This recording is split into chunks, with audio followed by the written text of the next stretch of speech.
Assalamualaikum warahmatullahi wabarakatuh. Apa kabar anak-anakku semua? Sehat semua ya? Alhamdulillah.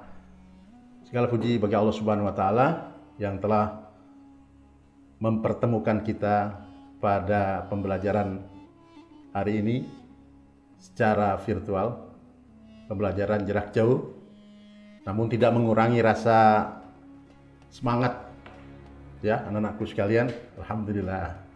Untuk kelas 6 ini itu melanjutkan materi tentang khalifah Khulafaur Rasyidin, yaitu yang berjumlah berapa?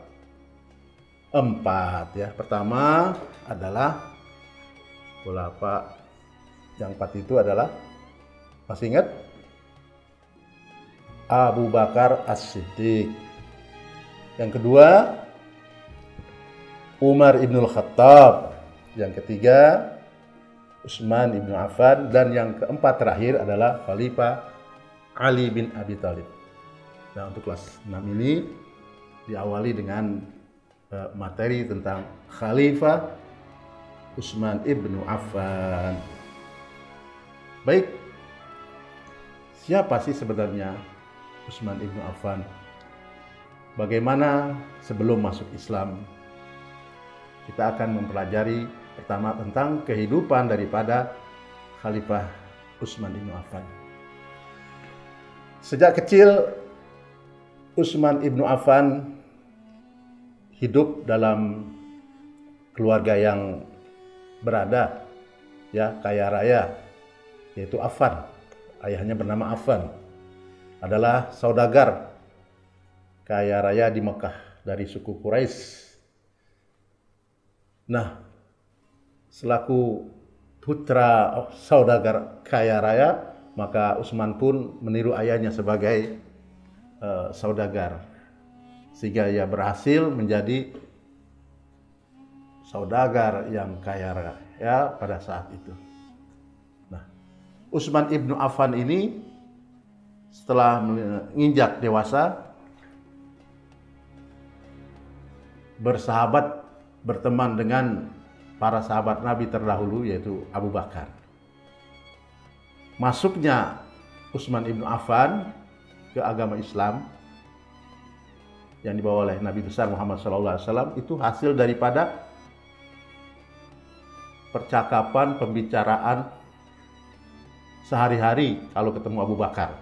Siapa sih itu Muhammad? Siapa sih itu yang disebut Rasul? Nah, akhirnya Abu Bakar menceritakan kepada Utsman ibnu Affan tentang akhlak Nabi Muhammad SAW. Ya.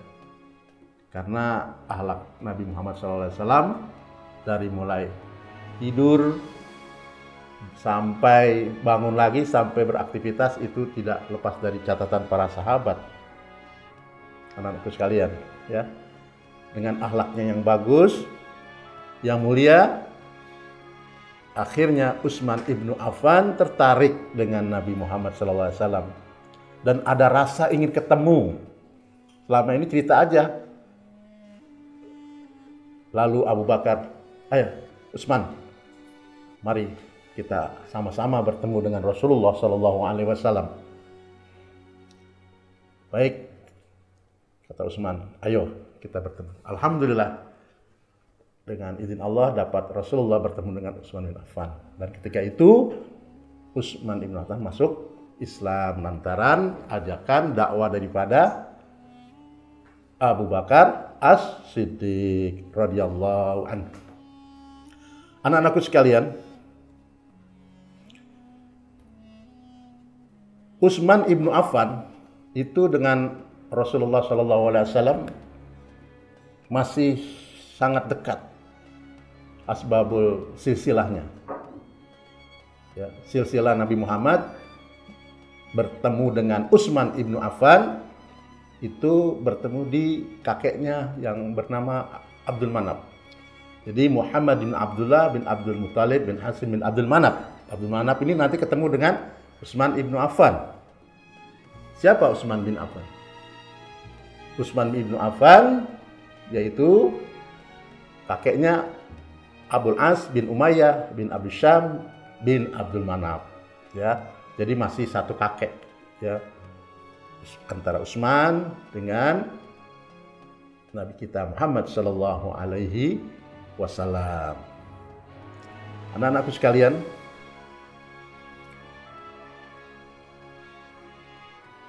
setelah masuk Islam, Utsman ibnu Affan banyak sekali kiprah perjuangannya atau dakwanya, ya, dalam menegakkan ajaran agama Islam.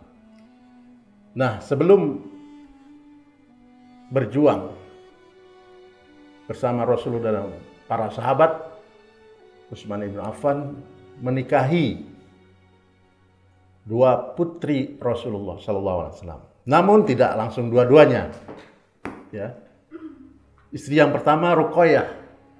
Ruqayyah ini nggak lama hidup bersama berdampingan dengan Utsman ibnu Affan.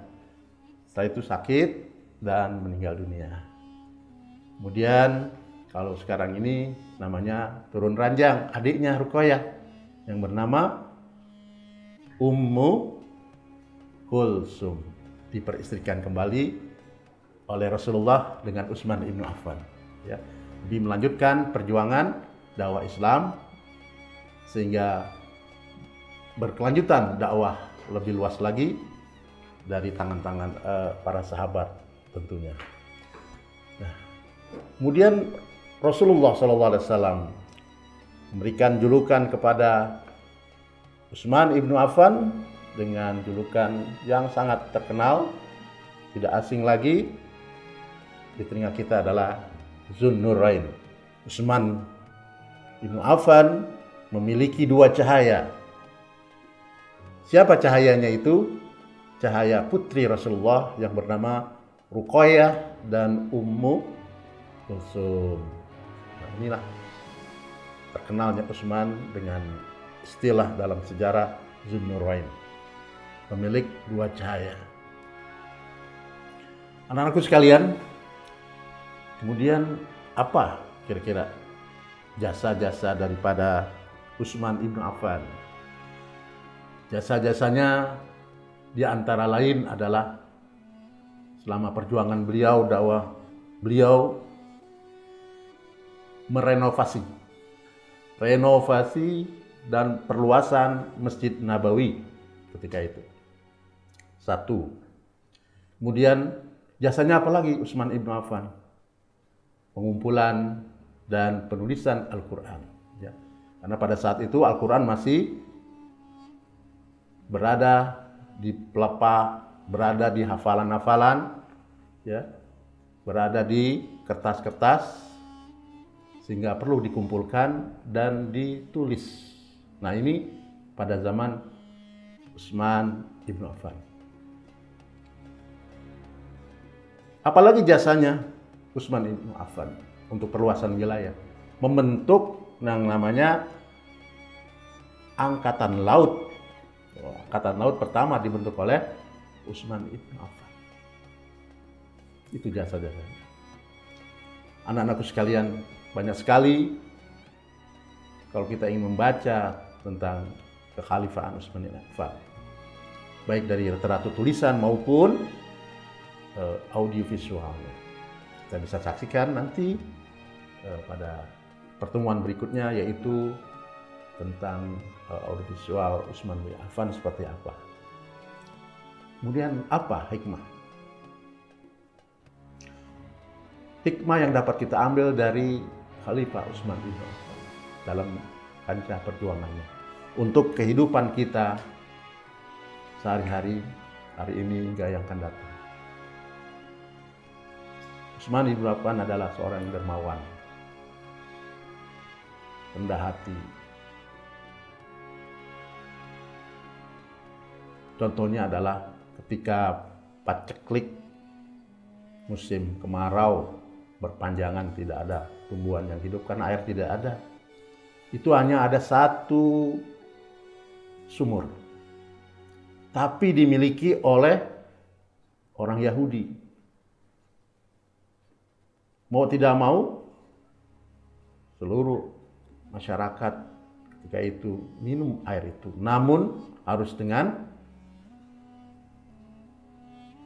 bayarnya. Air itu harus dibayar. Namun Utsman bin Affan ketika itu setelah melihat dan mendengar sumur tersebut dibeli, dibayarkan kepada pemilik orang Yahudi tersebut. Kemudian Utsman bin Affan mewakafkan sumur tersebut untuk semua masyarakat untuk meminum free, gratis. Alhamdulillah, itulah salah satu kedermawanan Utsman bin Affan. Nah, sampai sekarang ini sumurnya masih ada. Masih ada, namanya Sumur Raumah. Itu. Nanti kalau pergi haji atau umroh, kita bisa menyaksikan. Anak-anakku sekalian, itu ya, yang wajib kita contoh daripada ketauladanan Utsman bin Affan. Apalagi banyak, ya. Satu aja, satu lagi. Kedermawanan beliau adalah menyumbang dalam rangka peperangan, di antaranya perang Tabuk. Perang Tabuk ini itu Utsman bin Affan itu menyumbangkan 70 ekor kuda.